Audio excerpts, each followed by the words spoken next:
சட்டம் மாறி வந்து மண்ணை முட்டும் காலில் சூழ்ந்து கைகள் தட்டும் வாழியவே தென்னவராட்சி திசைகள் எட்டும் நம்மவராற்றல் விண்ணை முட்டும் எட்டு திக்கும் முரசு கொட்டும் வாழியவே. யார் சிறை வைத்தார்கள்?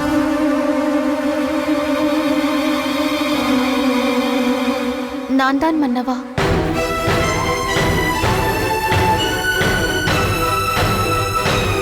இங்கு வருவதற்கு முன் அப்படி செய்தேன். பின்னர் அண்ணி இறந்த செய்தி வந்த பின் அதையெல்லாம் மறந்து இங்கு வந்து விட்டேன். என்னால் நம்ப முடியவில்லையே. நீயா அப்படி செய்தாய்? ஏன் செய்தாய்? அவள் ஆண் வேடம் போட்டு என்னை ஏமாற்றினாள் என்பதற்காக. ஐயோ, இருங்கோவேளும் விஜய பூபதியும் அங்கு சென்றிருக்கிறார்களே. என் மகள் முத்துநகையை கண்டால் என்ன செய்வார்களோ? பெருந்தேவி சோழ நாட்டிற்கு வந்து இறந்த செய்தியை அறிந்து அந்த ஆத்திரத்தில் சோழ நாட்டு பெண் நம் கையில் கிடைத்து விட்டாள் என்று பஞ்சம் தீர்த்துக் கொள்ள பார்க்க மாட்டார்களா? புலவர் பெருமானே, இப்படி நான் சோழ நாட்டிற்கு வர நேரும் முத்துநகை அங்கு அகப்பட்டுக் கொள்வாள் என்று நான் நினைத்து கூட பார்க்கவில்லை. அங்கிருந்து புறப்பட்ட நேரத்தில் ஒரு கணம் அவளுடைய நினைவு வந்திருந்தால் கூட நான் முத்துநகையை விடுவித்து விட்டுதான் வந்திருப்பேன். ஆனால் அண்ணியை பிரிந்து விட்டோமே என்ற வேதனையில் அதெல்லாம் நினைவுக்கு வரவில்லை. ஆனால் இப்பொழுது எங்களை தீராத வேதனையில் ஆழ்த்தி விட்டாய் அம்மா. எப்பொழுது அவள் பெண் என்று தெரிந்து விட்டதோ அவள் பெண்மைக்கே ஆபத்து நேரலாம் அல்லவா? இல்லை இல்லை, என் அண்ணன் வஞ்சம் கொண்டவர்தான்.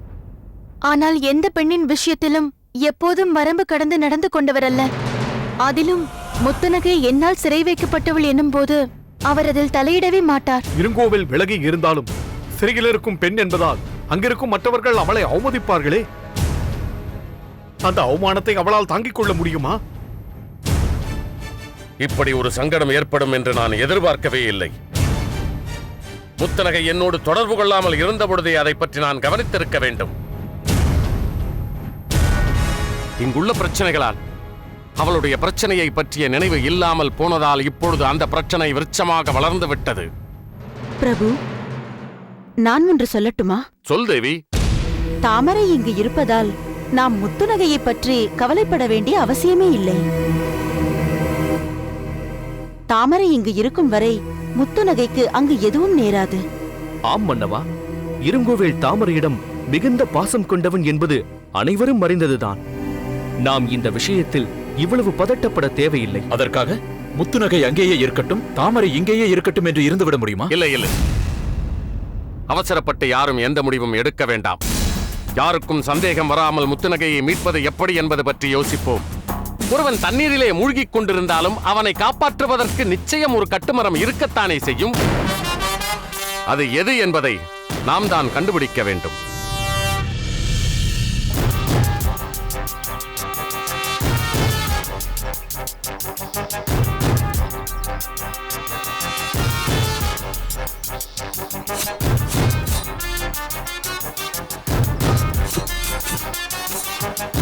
மகேந்திரா, மகேந்திரா. இளவரசே, தாங்களா? மகேந்திரா, என்ன இது? ஏன் இந்த அளவுக்கு பதட்டப்படுகிறாய்? இல்லை இளவரசே, தாங்கள் என்னை தேடி. பொறு பொறு, உனக்கு என்னவாயிற்று? நாம் என்ன இப்போதுதான் சந்திக்கிறோமா? நமக்குள் ஒருவரை பற்றி ஒருவர் அறிய மாட்டோமா? நீயும் நானும் சிறு வயதிலிருந்தே ஒன்றாக பழகியவர்கள் தானே. உன்னை பற்றி நான் அறிவேன், என்னை பற்றி நீயும் அறிவாய். பிறகு என்ன? இருந்தாலும் தங்களுக்கு விரைவில் திருமணம் நடக்கப் போகிறது. அதன் பிறகு தாங்கள் முறைப்படி மகுடம் புனைந்து அரியணையில் அமரப் போகிறீர்கள். அதற்கான மரியாதையை நான் உங்களுக்கு தர வேண்டாமா? இதுதான் உன் தடுமாற்றத்திற்கு காரணமா? அப்படியே நீ சொல்கிறபடி நடந்தாலும் அப்போதும் நமக்குள் உள்ள உறவு மாறிவிடாது. நீ யார்? என் அத்தையின் மகன். அத்தையார் என் மீது காட்டிய அன்பை நான் எப்படி திருப்பி அளிக்க முடியும்? அத்தையார் பெற்ற செல்வங்களான உன் மீதும் கலைவாணி மீதும் தான் காட்ட முடியும். அதனால் நான் எப்போதும் உன் உறவினன் தான். அதனால் நீ இப்படி விலகி நிற்பது நல்லதல்ல. இயல்பாக இரு. ஆஹா, தாங்கள் இப்படி கூறுவது எனக்கு மிகவும் மகிழ்ச்சி அளிக்கிறது. என் அன்னையார் மீது தாங்கள் வைத்திருக்கும் அன்பு முழுமையாக இப்போதுதான் எனக்கு புரிகிறது. அது மட்டும் தானா? உன் தந்தையார் எனக்கு அத்தையின் கணவர் என்பது மட்டுமல்ல, எனக்கு ஆயுத பயிற்சி கற்றுத்தந்த குருநாதர். அந்த வகையிலும் நான் உனக்கு நெருக்கமானவன் தானே. அப்படி இருக்க நீ ஏன் இப்படி என்னிடம் விலகி நிற்க வேண்டும்? ஆமாம் ஆமாம், அப்படியென்றால் தாங்கள் என் தந்தையாரை காண வந்தீர்களா? இல்லை இல்லை, உன்னைத்தான் காண வந்தேன். உன்னிடம் ஒரு விஷயத்தை பற்றி கேட்டு அது உண்மைதானா என்று உறுதிப்படுத்திக் கொள்ள வந்தேன். தாங்கள் எதை பற்றி கேட்டாலும் அதை கூற நான் கடமைப்பட்டுள்ளேன். கேளுங்கள். கருங்குழலிக்கும் உனக்கும் நடுவில் என்ன பிரச்சனை? அவள் அது இப்போது எதற்காக தாங்கள் கருங்குழலியை பற்றி கேட்கிறீர்கள்? இதற்கு என்ன காரணம் என்று தெரிந்து கொள்ளலாமா? நான் இப்போது கருங்குழலியை பார்த்துவிட்டுத்தான் வருகிறேன். அவள் மிகவும் மாத்திரத்தோடு மாமன்னரை சந்தித்து உன்னை பற்றி முறையிட வேண்டும் என்று சென்று கொண்டிருந்தாள். ஆனால் நான் அதற்கு இடம் தரவில்லை. இடையில் குறுக்கிட்டு அவளிடம் பேசி அவள் அங்கு செல்லாமல் தடுத்து விட்டேன். அவள் மனதில் உள்ள குறையை கேட்டேன். அதை பற்றி பேசுவதற்காகத்தான் உன்னிடம் வந்தேன். கருங்குழலி, நீ இந்த அளவிற்கு சென்று விட்டாயா? என்னை பற்றி மன்னரிடமே சென்று முறையிட பார்த்தாயா? என்ன மகேந்திரா, திகைத்து நின்று விட்டாய்? உனக்கும் கருங்குழலிக்கும் நடுவில் என்னதான் பிரச்சனை? அப்படியெல்லாம் ஒன்றுமில்லை இளவரசே. இந்த விவகாரம் தங்களிடம் வரை வந்துவிட்டது என்பதை நினைத்துதான் நான் கலங்குகிறேன். ஏன், அதை நான் அறியக்கூடாதா? இல்லை, தாங்கள் அறியக்கூடாது என்று எதுவும் இல்லை. நான் கருங்குழலியை மனப்பூர்வமாக காதலிக்கிறேன். அவளை என் வாழ்க்கை துணைவியாக ஆக்கிக் கொள்ள வேண்டும் என்று துடிக்கிறேன். அதை எப்படி கூறுவது? அப்படியே கூறினாலும் தாங்கள் அதை எப்படி ஏற்றுக்கொள்வீர்கள் என்ற பயத்தில்தான் தடுமாறுகிறேன். ஆனால் அவளுக்கு உன் மீது சிறிதளவு கூட நல்ல அபிப்பிராயம் இல்லையே. அப்படி இருக்க அவள் மனதில் நீ எப்படி இடம் பிடிப்பாய்? அவள் எப்படி உன்னை விரும்புவாள்? உன்னை பற்றி என்னிடம் பேசும்போதே வார்த்தைகளை கனலாக கொட்டுபவள் எப்படி உன்னை கணவனாக ஏற்றுக்கொள்வாள்? அட முட்டாளே, அவள் மனதில் நீ இருக்கும்போது என்னிடம் எப்படி அன்பு செலுத்துவாள்? மகேந்திரா, என்ன மறுபடியும் சிந்தனைக்கு போய்விட்டாயா? மன்னித்து விடுங்கள் இளவரசே. கருங்குழலியை நினைத்தால் என்னையே நான் அறியாமல் போய்விடுகிறேன். அவளிடம் என் மனதை பறிகொடுத்த பிறகு அவள் இல்லாமல் நான் இல்லை என்ற நிலைக்கு ஆளாகிவிட்டேன். வாழ்ந்தால் அவளோடுதான் வாழ வேண்டும், இல்லாவிட்டால் என் வாழ்க்கையை முடித்துக் கொள்ள வேண்டும் என்ற தீர்மானத்தோடு நான் இருக்கிறேன். என்ன சொல்கிறாய் மகேந்திரா? ஆம் இளவரசே, ஒவ்வொரு கணமும் கருங்குழலியை நினைத்து ஏங்கிக் கொண்டிருக்கிறேன். சரியாக உணவருந்துவதில்லை, சரியாக உறங்குவதும் இல்லை. கண்ணை மூடினால் அவளை பற்றிய கனவு, கண்ணை திறந்தால் அவளை பற்றிய நினைவு. இப்படி ஒவ்வொரு நாளும் அவளையே நினைத்து உருகிக் கொண்டிருக்கிறேன் இளவரசே. ஆஹா மகேந்திரா, ஒரு காதலின் உண்மையான நிலையை என் கண்முன்னே கொண்டு வந்து விட்டாய். இதற்கு மேல் நீ எதுவும் சொல்ல வேண்டிய அவசியம் கிடையாது. ஆனால் அவள் என்னை புரிந்து கொள்ளவே இல்லையே. அவளிடம் என் காதலை பற்றி யார் சென்று கூறுவார்கள்? நான் சொல்கிறேன் மகேந்திரா, நான் சொல்கிறேன். நான் உனக்கு துணையாக இருக்கிறேன். உன் காதல் ஜெயிப்பதற்கு நான் உதவுகிறேன். நான் தான் இளவரசன் என்ற ஒரே காரணத்தால் நாட்டுக்காக என் உணர்வுகளை பலியிட வேண்டிய கட்டாயத்திற்கு ஆளாகிவிட்டேன். உனக்கென்ன? எதுவும் உன்னை கட்டுப்படுத்தப் போவதில்லை. யாரும் உன் காதலுக்கு தடை விதிக்கப் போவதில்லை. நீ உன் பெற்றோருக்கு ஒரே ஆண் பிள்ளை என்பதால் உன் விருப்பத்தை அவர்கள் மறுக்கப் போவதும் இல்லை. உன்னை நான் தெளிவாக புரிந்து கொண்டதால் ஒன்றை மட்டும் கூறுகிறேன் மகேந்திரா. வாழ்க்கையில் எதில் வேண்டுமானாலும் தோற்று போகலாம், ஆனால் காதலில் தோற்கக்கூடாது. அப்படி தோற்றால் அது வாழ்க்கையாகாது. அதனால் நீ எதற்காகவும் யாருக்காகவும் உன் காதலை விட்டுக் கொடுக்க கூடாது. எப்போதும் நான் உனக்கு துணையாக இருந்து எப்படியாவது உன் காதலை நிறைவேற்றுவேன். நீ நம்பிக்கையோடு காத்திரு மகேந்திரா, நம்பிக்கையோடு காத்திரு.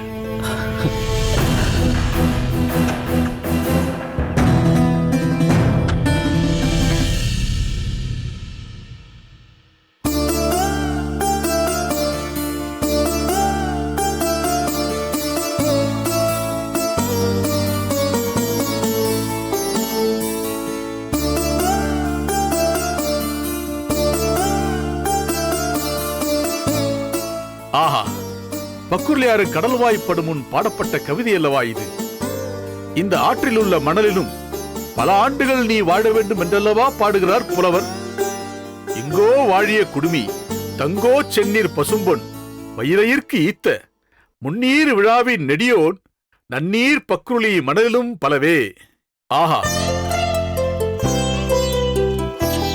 அன்பு நண்பரே, கிடைத்தற்கரிய செல்வங்களான இடைச்சங்கற்கால கவிதைகளையெல்லாம் தொகுத்து வைத்திருக்கிறீர்கள். அதில் முதுகுடுமி பெருவழுதியை நெட்டிமையார் பாடிய இந்த பாடல் என் உள்ளத்தை பெரிதும் கவர்ந்து விட்டது. மன்னனை பாடும் புலவர் பக்ருளி ஆற்றில் உள்ள மணலை விட அதிகமான ஆண்டுகள் வாழ வேண்டும் என்றல்லவா பாடுகிறார் புலவர். புலவரே, அந்த மன்னர் பல ஆண்டு காலம் வாழ வேண்டும் என்பதற்காக பாடிய பாட்டு அது. ஆனால் என் மகள் முத்துநகையோ சில ஆண்டுகளாவது வாழ்வாளா என்பது எனக்கு தெரியவில்லை. காரியாரே, தங்களுக்கு ஏன் இப்படி ஒரு அவநம்பிக்கை? முத்துநகையை பற்றி தங்களுக்கு இப்படி ஒரு சந்தேகம் வரலாமா? அறிவும் ஆற்றலும் மிக்க வீராங்கனை அல்லவா அவள்? எல்லாம் சரிதான். என்னதான் வலிமை வாய்ந்த கூர்மையான கொம்புகள் மானுக்கு இருந்தாலும் கொடிய விலங்குகளான சிறுத்தையும் சிங்கமும் உள்ள இடத்தில் அகப்பட்டுக் கொண்டால் அதிலிருந்து அவ்வளவு எளிதாக மீண்டு வர முடியுமா? அப்படி உங்கள் மகள் எங்கு அகப்பட்டுக் கொண்டிருக்கிறாள்? சிங்கமான இருங்கோ வேளும் சிறுத்தையான விஜயபூபதியும் இருக்கும் காட்டில் அகப்பட்டுக் கொண்டிருக்கிறாள். அவர்கள் இப்பொழுதுதானே இங்கிருந்து தப்பித்து சென்றிருக்கிறார்கள். முத்துநகை எப்படி அங்கு அகப்பட்டிருக்க முடியும்? செழியனை சிறை மீட்கச் சென்ற அவள் இப்பொழுதுதானே அங்கு சிறைப்பட்டிருக்கிறாள். சிறையில் இருந்தவன் வெளியில் வந்த நேரத்தில் முத்துநகை சிறைப்பட்டு விட்டாள்.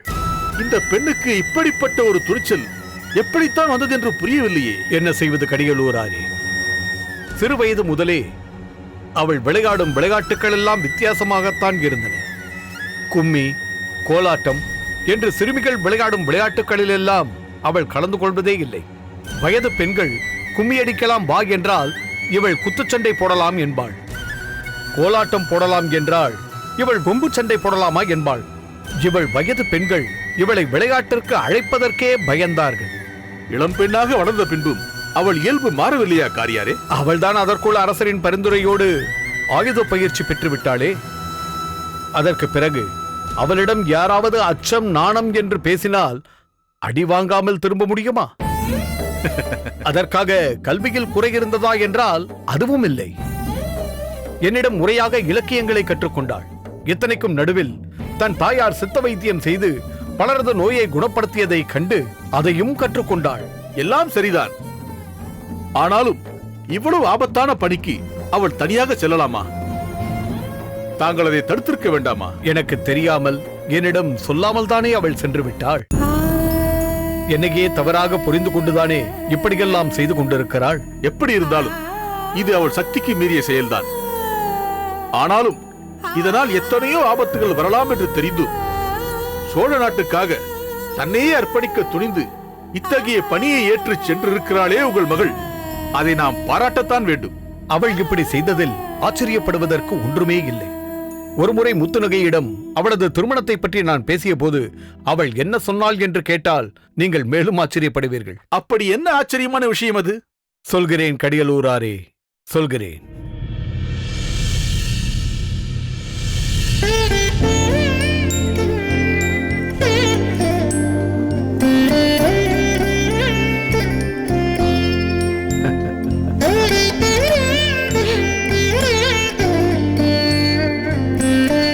இந்த மருதாணி எப்படி இருக்கிறதப்பா?